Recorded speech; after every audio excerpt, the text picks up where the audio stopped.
모빌리티 혁명, 보통 교통혁명이라고 그러죠. 전문 용어로는 TaaS라고 합니다. Transportation as a Service. 그러니까 교통 산업이 이제 서비스로 바뀐다는 거죠. 그 개념하고 전기차와 자율주행 그리고 승차 공유 서비스가 어떻게 연관되는지를 말씀드리도록 하겠습니다. 지난주에 세계 최대 자동차 회사 GM은 2035년부터는 내연기관 자동차를 생산하지 않는다고 선언을 했습니다. 그리고 2050년에는 탄소 배출 0에 도전하겠다고 했습니다. 1년에 수백만 대씩 생산하는 대형 자동차 회사가 그 수백만 대를 사용하는 내연 자동차를 왜 15년 이내에 포기한다고 선언을 했을까요? 그것은 최근에 작년 1년 동안이죠. 한국의 개인 투자자들이 해외 투자에 가장 관심을 가졌던 테슬라 자동차를 보면 이해를 하실 겁니다. 재작년, 그러니까 2019년 말에 $88에 불과했던 테슬라의 주가는 작년 1년 동안 거의 7, 8배 올랐습니다. 그래서 올 초에는 $850를 넘어갔고요. 이 덕분에 테슬라 자동차는 시총에서 세계 최고의 자동차가 되었고 최고 경영자 일론 머스크는 10대 부자 대열에 합류를 했죠. 사람들은 왜 다른 자동차 회사도 많은데 왜 테슬라에 열광을 할까요? 그리고 GM, 세계 최대 자동차 회사 GM은 왜 내연기관, 본인들이 150년 동안, 100년이 넘게 생산했던 내연기관 자동차를 앞으로 15년 이내에 생산을 중단하겠다고 선언을 했을까요?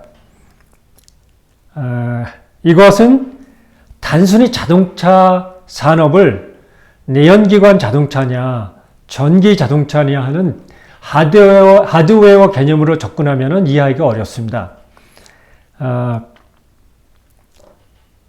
보통 이제 교통혁명이라고 하는데요.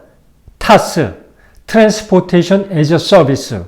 그러니까 자동차 산업이 서비스로 바뀌는 거죠. 하드웨어를 파는 게 아니라 소프트웨어로 바뀌는데 거기에는 세 가지 핵심 주체가 있습니다. 첫 번째는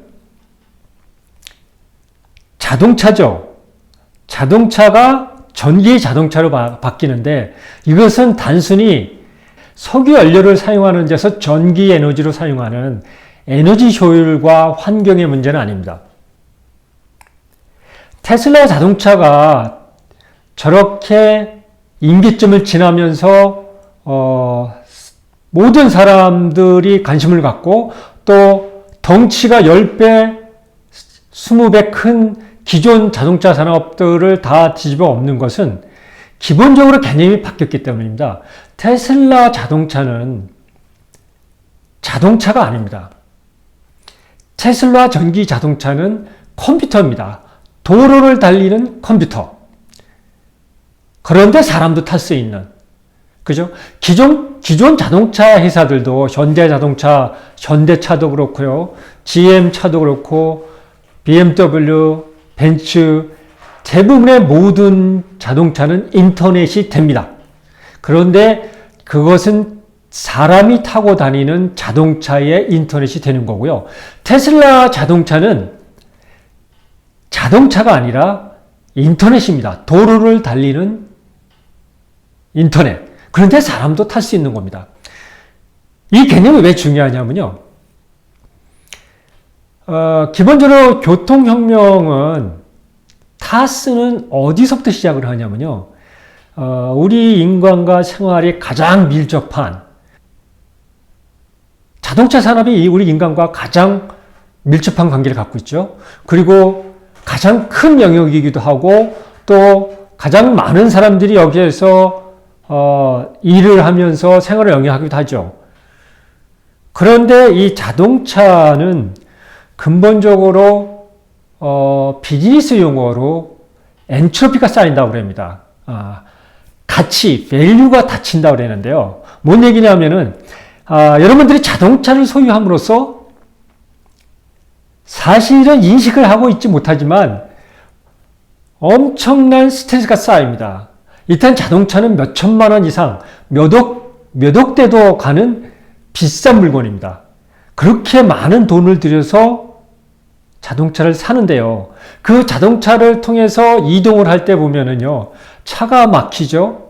그리고 연료비도 들죠. 그죠? 운전하는데 그래서 스트레스를 받죠. 그리고 차를 유지하는데 비용도 많이 들죠. 얼마 전에 제가 자동차 사고를 당했습니다. 터널 안을 지나가는데 아마 뒤에 사람이 잠깐 졸은 것 같습니다. 와서 뒤를 그냥 봤더라고요. 수리비가 한 450만 원 정도 나온 것 같아요. 렌트카 비가 있죠. 차량을 대여해야 되니까 차량 대여비 있죠.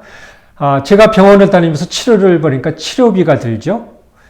이런 거 저런 거를 따지니까 한 7, 800만 원이 들어간 것 같아요. 자동차를 운영한다는 거, 자동차를 내가 사서 소유하고 그걸 운행한다는 것은 이렇게 경제적으로 또 정신적으로 시간적으로 많은 스트레스를 쌓입니다. 그래서 이 자동차 타스 서비스로서의 자동차 혁명은 언제 시작이 됐냐면요. 전기차가 먼저 시작을 한 게 아니라요. 자율주행 자동차에서 시작했습니다. 그 자율주행 자동차는 구글에서 시작했고요. 그 스토리를 잠깐 들여다보면요. 자율주행 자동차는 원래 그 미국의 국방부에서 필요해서 시작을 했습니다. 달파라고요. 국방고등연구소죠. 자기네 그러니까 군사용으로 필요한 거를 대량으로 제작해서 기술 개발을 해서 사실은 그게 민간 영역에 많은 변화를 줬죠. 그 가장 많은 영향을 준 게 인터넷이고요. 인터넷도 국방연구소 달파에서 소련과의 냉전 시대에 그 군사보안, 안전망을 만들기 위해서 네트워크 시스템을 연구하다가 나온 게 인터넷이고요. 9.11 테러 이후 아프간에서 미군이 전쟁을 치르면서 무수히 많은 군사들이, 병사들이, 피해를 보게 됩니다. 1년에도 2, 3천 명씩 죽게 되고요.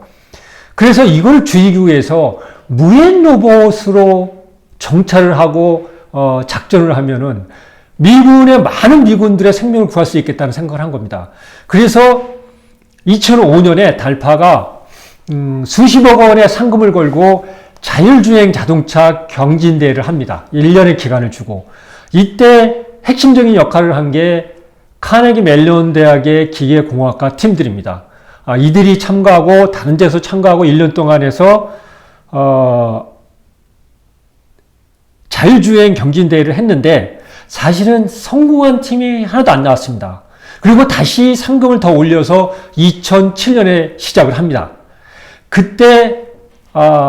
그때도 카네기 멜론 팀을 비롯해서 여러 팀들이 참가해서 그때는 성공을 했습니다. 그리고 이제 그 한편에는 그 세계적인 기업이 된 인터넷 기업 구글의 창업자 레리 페이지가 미국의 미시간주, 그 오데오 연원의 미시간 대학교 출신입니다. 그런데 그곳이 저도 여러 번 가봤지만 겨울에는 정말 춥습니다. 그리고 그 미시간 대학에 있는 애나버는 대학 도시입니다. 대학만 있고 대학을 중심으로 도시가 형성됐고 그걸로 사람들이 사는 도시죠. 그래서 한 7만여 명이 거주하는데 모든 게 대학을 중심으로 돌아가죠. 그래서 레리 페이지가 학교를 다니면서 겨울에는 다른 때는 워낙 그 자연지대고 그러니까 걸어 다녀도 되지만 겨울에는 이제 차를 타야 되는데 눈이 오고 추운데 차도 잘 안 옵니다. 택시를 가도 안 오고. 그래서 그 추운데 버스 정류장에서 30분, 심하면 1시간씩 기다리고 그러면서 그리고 사고도 많이 나고요. 이걸 보면서 그때는 이미 구글을 만들 거라는 생각은 못 했죠. 레리 페이지가. 그런데 이제 그때 생각한 게 이 자동차가 너무 불편하구나. 아까 제가 말씀드린 전문 용어로 가면은 이게 엔트로피가 무지 많이 쌓이고 가치가 닫히는구나. 그러니까 비즈니스에서는요, 특히 디지털 비즈니스는 가치가 닫힐 때 그 비즈니스 기회가 있거든요. 그 가치를 푸는 게 기술 개발이고요. 그 기술을 이용해서 비즈니스 모델을 만드는 거거든요. 그래서 이렇게 지금처럼 불편한 교통 시스템이 아니라 좀 더 스마트한 교통 시스템이 있으면 어떨까라는 거를 이때부터 레리 페이지는 하기 시작했습니다. 더군다나 이제 1년에 미국에서도 수만 명에서 수십만 명의 인명이 교통사고로 죽음을 당하고 있기 때문에 여기에도 스마트 교통이 들어오면은 이렇게 수많은 인명도 구하고 그 불편한 우리의 삶도 개선할 수 있겠구나 생각을 했습니다. 그래서 그런데 이제 그걸 잊고 있다가 구글을 만들고 성공을 하고 부자가 됐죠. 그리고 이제 2005년부터 2007년에 다르파가 지원한 자율주행 자동차를 본 겁니다. 그래서 거기를 공동 창립자인 세르게이 브린하고 같이 매일 가서 봅니다. 보고 2007년에 성공한 팀을 보고 나서 본격적으로 자율주행 팀을 만들고 그때 카네기 멜론 팀을 중심으로 그 멤버들을 스카우트해서 자율주행 자동차 팀을 만들죠. 그래서 그때부터 이제 구글의 자율주행차에 대한 관심이 많아졌죠. 그러면서 한편으로는 일론 머스크가 2005년에 테슬라라는 자동차를 만들면서 2008년에 처음으로 전기 자동차를 만들고 2009년에 자기네 고유 모델을 만들고 2012년에 모델 S, 모델 X가 나오면서 한 3만 대를 팔면서 관심을 갖기 시작했죠. 그리고 2017년에 모델 X나 모델 S는 한국 돈으로 1억이 다 넘습니다. 한 대당. 그러니까 보통 사람들은 움직이기가 참 어렵죠. 그래서 모델 3라는 4천만에서 5천만 원 하는 보통 사람들도 몰 수 있는 전기차를 만들기 시작한 겁니다. 그리고 이제 그때부터 모델 3를 2017년에 아직 공장도 안 세워줬는데 선주문을 받았거든요. 인터넷에서 선주문을 받았는데 전 세계에서 일주일 만에 50만 대를 주문했습니다. 저도 그때 100만 원의 예약금을 걸고 주문을 했죠. 아직 사지는 않았지만 그러면서 저는 그때 느꼈습니다. 테슬라가 이 50만 대의 주문을 생산할 수 있는 능력을 갖추게 되면은 본격적으로 교통혁명이 오겠구나. 자동차 산업이 완전히 바뀌겠구나를 예상을 했습니다. 그리고 2, 3년 동안 테슬라가 무지 어려움을 겪으면서 2018년에 드디어 대량의 생산 시스템에 들어가기 시작했고요. 2019년부터 주문을 맞추기 시작했습니다. 그리고 작년 2020년에 50만 대의 생산을 넘겼습니다.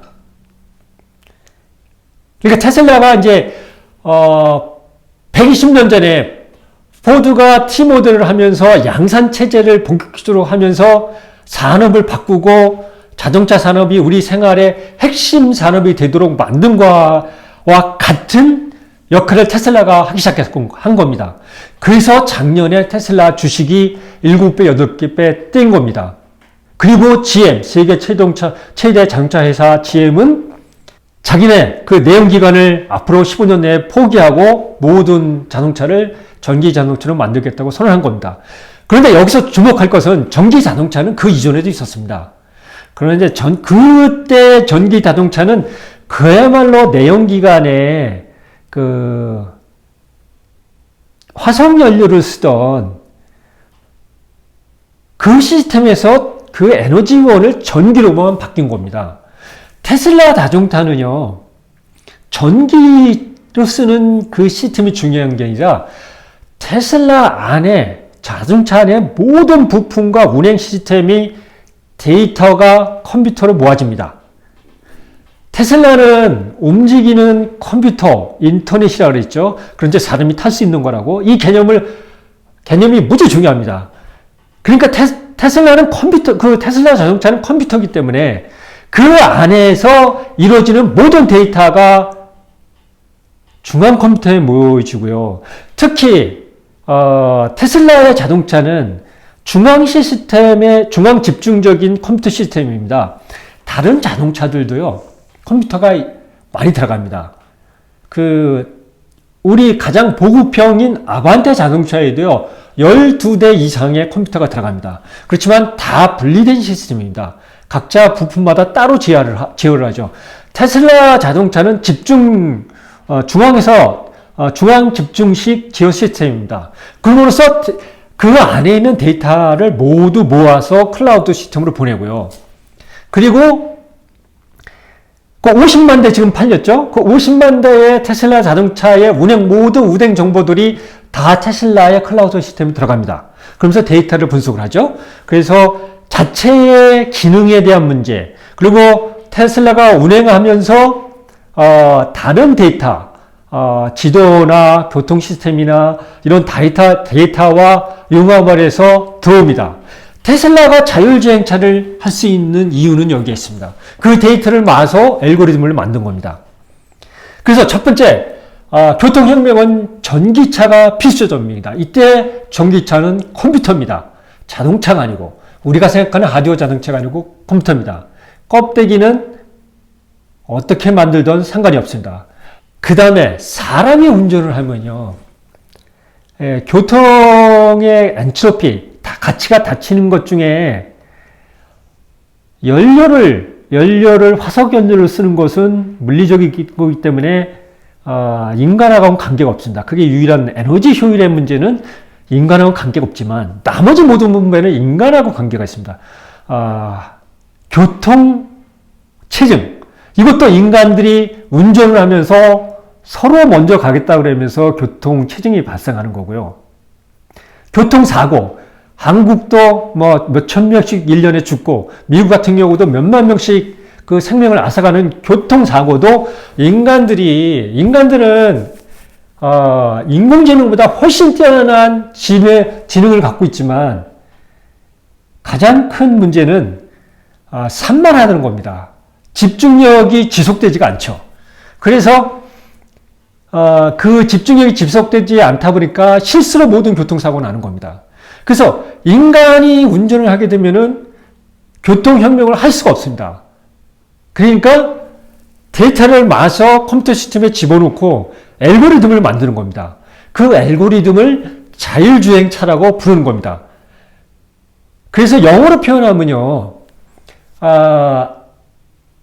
자율주행 자동차가 두 방향으로 가고 있습니다. 똑같은 자율주행 시스템이 아닙니다. 큰 흐름이 있는데요. 테슬라를 중심으로 하는 한 흐름이 있고요. 구글의 웨이모가 하는 한 축이 있습니다. 테슬라가 하는 거는요, 영어로 셀프 드라이빙 시스템이라고 합니다. 그러니까 자기가 스스로 운전을 하는 거죠. 그래서 운전자 보조 시스템이죠. 운전자는 아직도 앉아 있어야 됩니다. 그래서 ADAS, Advanced 드라이버 어시스턴트 시스템이라고 하죠. 운전자 보조 시스템입니다. 테슬라는 기존에 자기들이 자동차를 만들어서 이미 50만 대를 팔았기 때문에 그 50만 대는 운전자들이 있거든요. 인간들이. 그 인간을 도와주는 자율주행 시스템을 발전시키기 시작한 겁니다. 그러니까 아직까지 테슬라 자동차의 자율주행차가 3.5단계 정도 되는데 운전자가 앉아서 핸들을 잡고 있어야 됩니다. 물론 그 테슬라의 지금 자율주행 수준도 우리 인간들이 운전하는 것보다 사고 확률이 몇십 분의 1보다 적습니다. 그렇지만 만약의 경우를 위해서 반드시 운전자가 핸들을 잡게 됩니다. 구글 웨이모가 하는 거는 인간이 운전하는 거를 보조하면서 발전시키는 거는 점진적으로 발전된다고 생각하는 겁니다. 그래서 이거는 기존 디지털 기술, 인터넷 기술들이, 인터넷 산업들이 보여준 파괴적 혁신이 이루어질 수 없다는 거죠.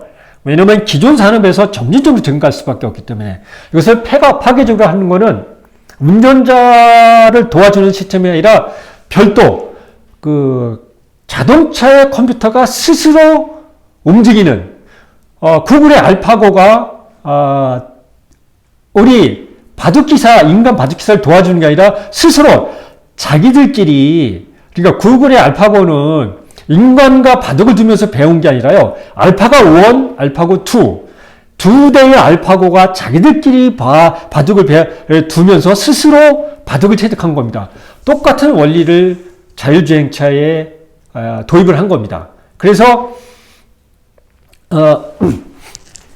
구글은 2007년부터 스스로 운전을 하는 거를 계속 알고리즘으로 개발하고 있습니다. 그래서 구글의 시스템은 셀프 드라이빙이라고 하지 않고요. 작년 말에, 올 초에 구글 웨이모 CEO가 선언했죠. 우리는 셀프 드라이빙이라고 하지 않고, 드라이버리스 드라이버. 그러니까, 운전자가 없는, 그래서 정식 명칭은 AV, Autonomous Vehicle입니다. 그러니까, 자동으로 움직이는 자동차, 이렇게 두 축으로 발전하고 있습니다.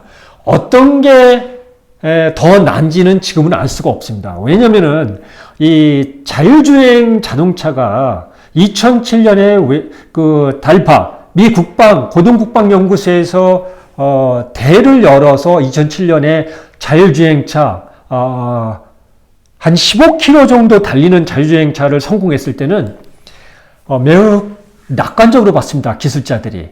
그래서 2012년 정도면 시내에서 운행을 할 수 있고, 그렇게 계속 하다가 1년씩 늦어지고요. 웨이모 같은 경우도 2017년이면은 상용화가 된다고 그랬는데 아직도 상용화를 못했습니다. 그거는 그만큼 기술 개발이 어려운 게 아니라 그거는 인간의 인식의 문제입니다. 사실은 지금 구글 웨이모의 자율자동차도 그렇고 테슬라의 자율주행 자동차도 그렇고 아까 말씀드린 대로 인간들이 운전하는 것보다 사고 확률이 몇십 분의 1이 적습니다. 그런데 문제는 어디가 있냐면요. 우리 사람들은 인간이 운전하면서 사고를 내는 거는 그동안 인간이 운전하면서 사고를 냈기 때문에 당연한 것으로 받아들입니다. 그래서 보험을 들고 해결하면 되죠. 그런데 기계가 운전하면서 사고를 내면은 단 한 건이 벌어져도 그거에 대한 이 받아들이는 정도가 무지 장벽이 높습니다. 그래서 만약에 지금도 그렇죠. 어쩌다가 테슬라 자율주행 자동차가 운전자가 자율주행 모드로 놨다가 사고를 나서 죽었다. 1년에 아마 2건인가 났을 겁니다. 그런데 대대적으로 전 세계적으로 뉴스가 터지죠. 그러니까 한 건으로, 기계가 운전했을 때는 한 건이라도 터지면은 그걸 우리 인간들이 인식을 못 하는 겁니다. 그러니까 받아들이질 못하는 거죠.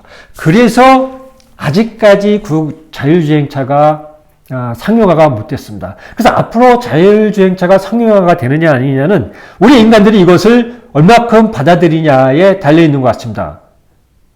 그러니까 이제 구글의 논리만 맞는 것도 아니고 테슬라의 논리만 맞는 건 아닙니다. 구글의 논리는 맞습니다.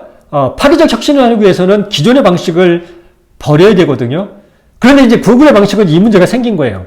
인간들이 받아들이는데 상당히 오래 걸린다. 그죠?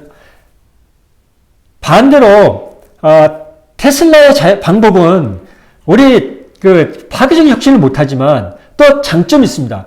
우리 인간이 운전하는 것을 도와주면서 발전을 시키기 때문에 인간들이 받아들이는데 유리하다는 거죠. 그래서 제가 생각하는 자율주행 자동차는 자율주행 기술은 테슬라의 방식과 구글의 방식이 가운데로 가면서 맞춰질 것 같아요. 그게 이제 2년 후가 될지 5년이가 될지 10년이가 될지는 아무도 모르죠.